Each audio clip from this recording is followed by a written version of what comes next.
Welcome back to War Thunder and welcome aboard the E-100 to the last hurrah. Last hurrah? Why? Do you sell it? Nope.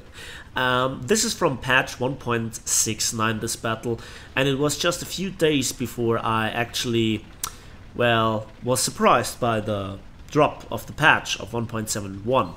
To just clarify you in which the E-100 currently is. It is a practically 1945 tank, and well, the bad thing about it is now it has a battle rating of 7.7 together with the mouse. To the mouse I will come to just in a moment. The horsepower to ton ratio on this tank is 6.0 flat for the E-100, and some of the new tanks, for example the Kampfpanzer 70, which currently sits at 8.7 currently, I still hope for the rework of the battle rating at the hands of Gaijin, has nearly 30 horsepower per ton, so that's nearly 5 times higher. The American version is slightly weaker, but still faster than a Leopard. And you know, I don't have to tell you anything about the shells and the reload that those tanks have. Yeah, and then there's also the armor. The gun on the E-100 is sluggish, slow reloading. The penetration of the 128mm is not good enough to deal with heavily armored tanks, or even tanks with lower battle rating can give you big problems. All in all, the E-100 is still enjoyable, and I think I have to make here a point. I like the mouse. I do not love it because my love goes with the E-100 for the simple reason it drives itself better. It's not the better top speed, which is more than double, double the one of the mouse, so 40 kilometers an hour and 20 kilometers an hour respectively. It's the maneuverability. So the mouse has just one advantage in this respect: it has a better reverse speed, so it can reverse with the same speed it goes forwards. The 100 is much slower in this respect. It's around about 12 if I'm not wrong here. That's still not bad, but it's also the maneuverability, the capability of angling yourself in time for the incoming shot, a capability that the mouse is missing, and I ask myself why. So before I do the commentary here on the actual battle, it's against scenery, I still think that the mouse has a problem as long as it doesn't have an ace crew. And that is then the question: pay to win? It's not pay to win in this respect, but pay to be more competitive. It is significant, believe me that. It is significant in the outcome of many battles, many situations of the engagement, to survive it when a shot is incoming, and you have to angle yourself with the 100 and the mouse. But the mouse has to come to a full standstill and then slowly shifting through the gears, and by that time you are hit by like 3-4 shells or even ATGMs. With the 100 that's not the case. It angles itself so much faster, and time and, you know, maneuverability on the right, or in the right time, is very important, because you know it all when a tank is stock, or when a tank has a lousy horsepower to ton ratio and you try to turn it to go around the corner, and you need ages for that. With the 100 it's so much better than the mouse, yet both tanks are very similar, not just by the look of the turret, but also the horsepower to ton ratio again is 6.0 for the 100, and I believe 6.2 for the mouse, something like that. Yeah, that is just bad. So the difference in actual handling, as far as it goes for heavy tanks, is drastic. It's the difference literally between the T-29 and the T-34. You can explain it on those tanks with the fact that the T-34 has a stronger engine. That is true, but with the 100 it's the other way around. And you still have to deal with a lot of light tanks and fast tank destroyers on the enemy team, and also the lack of, well, proper side protection within German teams as far as team members go. I marked here the enemy, and yeah, with the E-100 I have an ace crew. That's the point.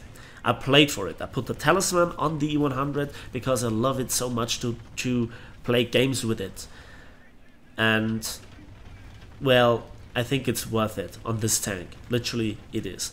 On the mouse, I hesitated. Despite my mouse and my E-100 both being fully upgraded mobility-wise, they just lack the overall speed on the battlefield to decide most of the battles.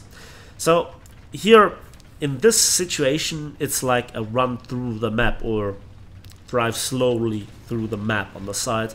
And as you can see, one aspect of the E-100 that I like is armor. Armor that is very, very capable of protecting yourself from any kind of AAA and, well, rockets nowadays. So I have to really check out the mouse again, how much it profits from the rocket nerf, or let's call it what it is, rocket adjustment.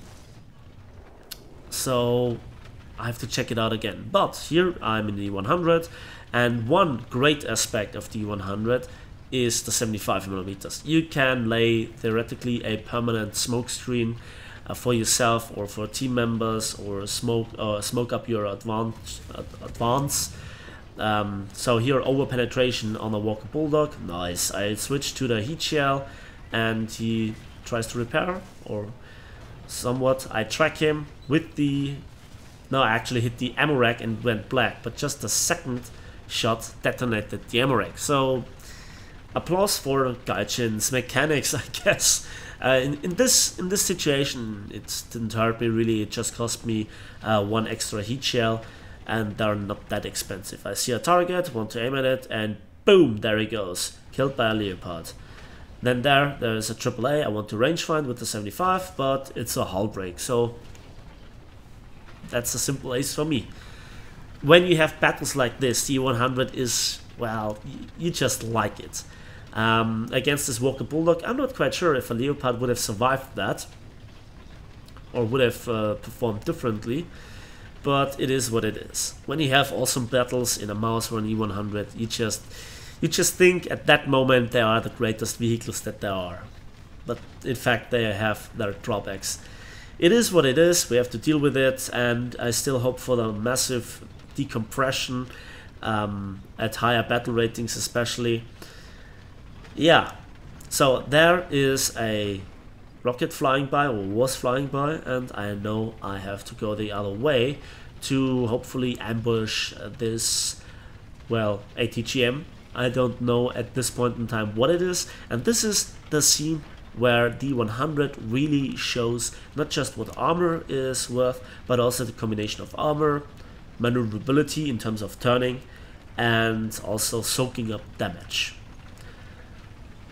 I don't quite see the ATGM yet. There it is, or the, yeah, ATGM tank.